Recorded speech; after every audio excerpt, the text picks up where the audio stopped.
Hi guys, welcome to Automagical Economics and it's me Anita and welcome to my channel and sorry for the delay. My phone was not working and it's still not working, but somehow I managed to make this video. And in this video today we will learn four topics, and that is micro and macroeconomics, what is economy, economic activities, types of economics. So first one will be micro and macroeconomics. So let's start. First is microeconomics. Micro, the word micro, you might have heard this word in your science class. Microorganism, that means सूक्ष्म जीव, I think सूक्ष्म, सूक्ष्म means छोटा. तो यहाँ पे economics में micro का मतलब होता है सिंगल यूनिट, जैसे कि एक कंज्यूमर या एक प्रोड्यूसर. जैसे मैं हूँ एक कंज्यूमर, अगर कोई प्रोड्यूस करता है तो वो एक प्रोड्यूसर है, हम हैं single unit. Macro means large, just opposite of micro economics. And यहाँ पर हम ये नहीं कहेंगे कि बहुत सारे, बल्कि economy as a whole. You can see in the slide there is in one side in the microeconomics there is income of one person, which means single unit, and in macroeconomics there are income of the whole country or the whole economy as a whole. So it's macroeconomics. Microeconomics में हम mainly क्या पढ़ेंगे, हम पढ़ेंगे कि एक consumer और एक प्रोड्यूसर, जो कि दोनों ही बहुत इम्पॉर्टेंट यूनिट है माइक्रो इकोनॉमिक्स में. And third one is price. तो इसकी जो वाइटल कंपोनेंट्स हैं वो हैं इस तरह से. पहला है आपका थ्योरी ऑफ कंज्यूमर बिहेवियर. इसके अंदर हम पढ़ेंगे कि जो कंज्यूमर है वो किस तरीके से allocation of income for maximum satisfaction उसके थ्रू होता है. दैट मीन्स कि जो उसकी इनकम है उसको वो किस तरीके से डिफरेंटली यूज़ करता है, एलोकेट करता है, सो दैट उसको जो सेटिस्फेक्शन है वो मैक्सिमम लेवल का मिले. जैसे आपके फादर, इनकी कुछ इनकम होगी, वो आपकी मम्मी अगर घर चलाती हैं तो वो उस इनकम को किस तरीके से यूज़ करती हैं कि उनका महीने का बजट भी निकल जाए, सेविंग भी हो जाए, और जो चीज़ें वो ख़रीद रहे हैं उनसे उनको मैक्सिमम सेटिस्फेक्शन मिलता है. अगर आप अपनी बात कर रहे हैं तो अगर आपको एक मोबाइल लेना है, आप एक मोबाइल शॉप पे गए, आपका बजट है 10,000 रुपीज़ का, आपने 3-4 फ़ोन देखे जो उसी रेंज में है लगभग, मगर आप कौन सा फ़ोन ख़रीदेंगे? ऑब्वियसली जो आपको अपने लिए बेस्ट लगेगा. तो वही है मैक्सिमम सेटिस्फेक्शन, जो हम पढ़ेंगे कंज्यूमर बिहेवियर में. सेकंड है आपका थ्योरी ऑफ प्रोड्यूसर बिहेवियर. अब प्रोड्यूसर बिहेवियर में क्या है, जो प्रोडक्शन करता है वो क्या सोचेगा, उसके लिए मैक्सिमम क्या है, मैक्सिमाइज़ करने के लिए क्या है, वो है प्रॉफिट. वो देखता है कि मैं क्या प्रोड्यूस करूं. ऑब्वियसली जिस चीज़ को लोग मार्केट में ज़्यादा डिमांड में रखेंगे वही वो प्रोड्यूस करना चाहेगा. उसको कितना प्रोड्यूस करे और किस तरीके से प्रोड्यूस करे, सो दैट उसका जो प्रॉफिट है वो मैक्सिमम हो सके. थर्ड है आपका थ्योरी ऑफ प्राइस. ये सबसे इम्पोर्टेंट कंपोनेंट है. इसमें हम क्या पढ़ते हैं, how price of goods determined. जो प्राइस हैं गुड्स के, जो आप चीज़ें ख़रीदने जाते हैं मार्केट में, उनका प्राइस किस तरीके से डिसाइड होता है. तो ये 3 इम्पॉर्टेंट कंपोनेंट्स हैं माइक्रो इकोनॉमिक्स के, जो हम पढ़ेंगे माइक्रो इकोनॉमिक्स के अंदर, क्योंकि इनके अंदर बहुत छोटे छोटे से टॉपिक हैं जिन्हें हम आगे आने वाली क्लासेस में पढ़ेंगे. सेकेंड है आपका मैक्रो इकोनॉमिक्स, और उसके वाइटल कंपोनेंट्स हैं. पहला, theory related to equilibrium level of output and employment, or you can say AS is equal to AD. Just ignore that I or whatever it is, it's nothing, it's just AS is equal to AD.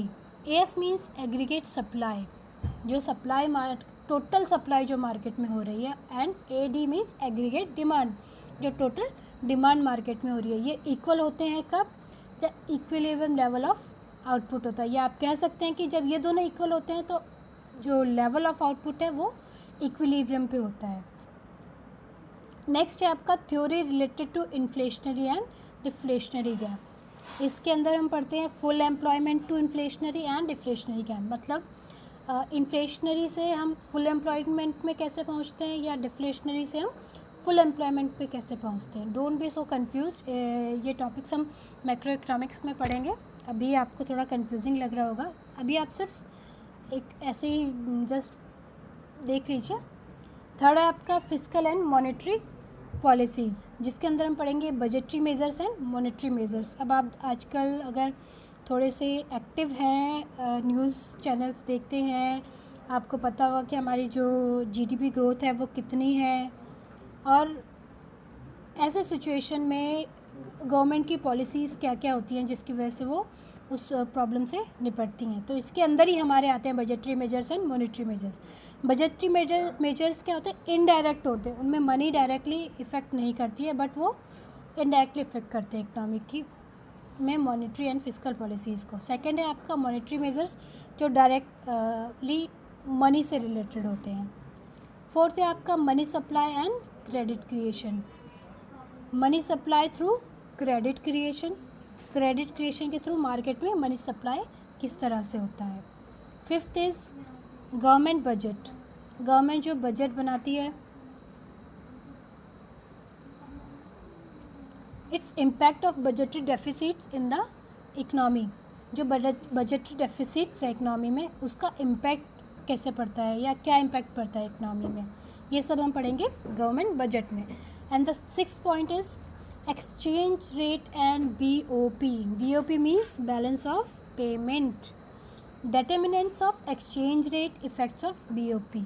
Exchange rate सुना है market में, share markets वगैरह में अगर आप थोड़ा interest रखते हैं या आपने कभी सुना हो तो ये उसके अंदर एक्सचेंज रेट भी आपने सुना होगा।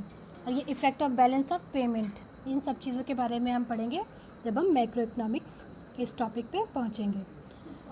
So next topic is economy. What is economy?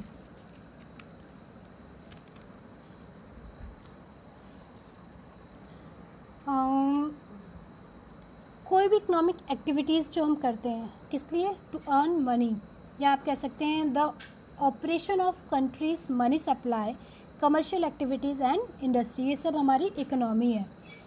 या हिंदी में बोलेंगे अर्थव्यवस्था उत्पादन, वितरण एवं खपत की एक सामाजिक व्यवस्था है, जहाँ पे हम कंज्यूम करते हैं, हम प्रोडक्ट प्रोड्यूस करते हैं,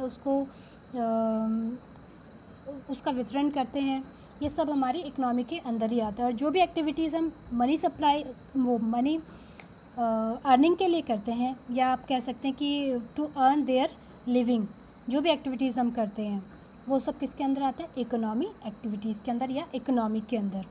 देर is two types of activities.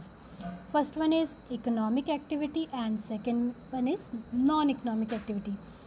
Simple सीधी सी बात है, इकोनॉमिक एक्टिविटीज़ वो होती हैं जिसमें मनी अर्न करने की हमारी मोटिव होता है, किसी भी एक्टिविटी जिसको हम करने के लिए हम जिसे करते हैं क्योंकि हमें क्या करना होता है, टू अर्न मनी।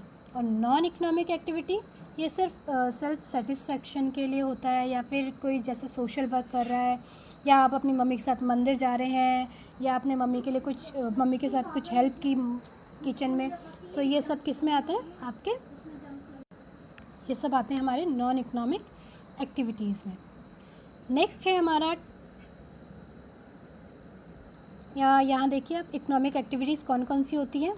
पहला है आपका production, consumption, distribution, investment, exchange, ये पांचों की पांचों एक्टिविटीज़ आती है आपकी इकोनॉमिक एक्टिविटीज़ में। सबसे पहले प्रोडक्शन के अंदर हम क्या करते हैं, प्रोड्यूस करते हैं, कोई भी सामान प्रोड्यूस करते हैं, फिर उसके बाद उसको कंज्यूम भी करते हैं, मार्केट में आता है, उसको वो बिकता है, हम उसे ख़रीदते हैं। नेक्स्ट है डिस्ट्रीब्यूशन, या आप कह सकते हैं प्रोडक्शन के बाद डिस्ट्रीब्यूशन होता है, उसके बाद कंजम्पशन होता है। ये मैंने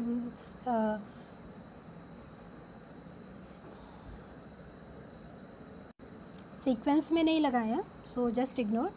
प्रोडक्शन होता है, सबसे पहले हम प्रोडक्शन करते हैं, उसको डिस्ट्रीब्यूट करते हैं, कंजम्पशन करते हैं, इन्वेस्टमेंट करते हैं, एक्सचेंज करते हैं, ये सब किसके अंदर आता है, इकोनॉमिक एक्टिविटीज़ के अंदर। ठीक है, हिंदी में हम कहें तो विनिमय, उत्पादन, खपत, वितरण और निवेश। अब नेक्स्ट टॉपिक है हमारा टाइप्स ऑफ इकोनॉमिक्स। वैसे तो 4 टाइप्स ऑफ इकोनॉमिक्स है, बट मेन है 3 जो है इस तरह से।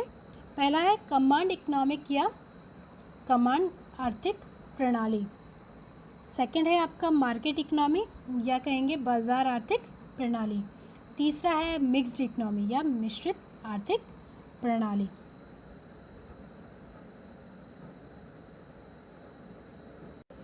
इसमें टाइप्स ऑफ इकोनॉमिक्स में सबसे पहले है कमांड इकोनॉमिक सिस्टम या कहेंगे कमांड आर्थिक प्रणाली। इसके अंदर जो कंट्रोल होता है वो किसके पास होता है? गवर्नमेंट के पास। सो हम इसे कह सकते हैं कि in this type of economy all the economic activities are firmly controlled by the government. और इसके एग्जांपल है चाइना एंड नॉर्थ कोरिया। वहाँ पे जो गवर्नमेंट है उसका पूरी तरह से कंट्रोल है सभी इकोनॉमिक एक्टिविटीज़ में। सारे डिसीजंस सिर्फ गवर्नमेंट के थ्रू लिए जाते हैं। सेकंड है आपका मार्केट इकोनॉमी या उसे कहेंगे बाजार आर्थिक प्रणाली। इसे फ्री इकोनॉमी भी कहा जाता है। In this type of economy all economic activities are controlled by market forces. Market forces means जो लोग प्रोडक्शन वगैरह करते हैं वो, या प्राइवेटाइजेशन आप कह सकते हैं, प्राइवेट लोगों के हाथ में होता है। और सारे डिसीजंस जो हैं प्रोडक्शन वगैरह से रिलेटेड या इकोनॉमी से रिलेटेड वो डायरेक्टली और इनडायरेक्टली उन्हीं के कंट्रोल में होते हैं। इसके एग्जांपल है यूएसए एंड यूके। तीसरी है आपकी मिक्स्ड इकोनॉमी या इसे कहेंगे मिश्रित आर्थिक प्रणाली। It in this type of economy there is a market economy combination of market economy and plan economy and also known as a dual economy. अब इसके अंदर थोड़े से गुण कमांड इकोनॉमी के हैं और थोड़े से मार्केट इकोनॉमी के। क्यों? जो मिक्स्ड इकोनॉमी है वो गवर्नमेंट के कंट्रोल में भी होती है और प्राइवेट लोगों के कंट्रोल में भी होती है। तो ये दोनों का मिक्सचर होता है। और इसका एग्जांपल, सबसे बड़ा एग्जांपल आप बहुत अच्छे से जानते हैं, इंडिया एंड फ्रांस। इसके अंदर जो भी डिसीजंस है इकोनॉमी के वो दोनों मिलकर लेते हैं, गवर्नमेंट एंड प्राइवेट। सो आज के लिए इतना ही काफ़ी है। नेक्स्ट जो वीडियो होगा उसमें मैं आपको नोट्स दे दूँगी। उसके बाद हम नेक्स्ट क्लास में पढ़ेंगे central problem of an economy and the solution of those problems in different types of economics. So till then, keep watching my videos. Please like, share and subscribe and take care. Stay safe, stay at home. Goodbye.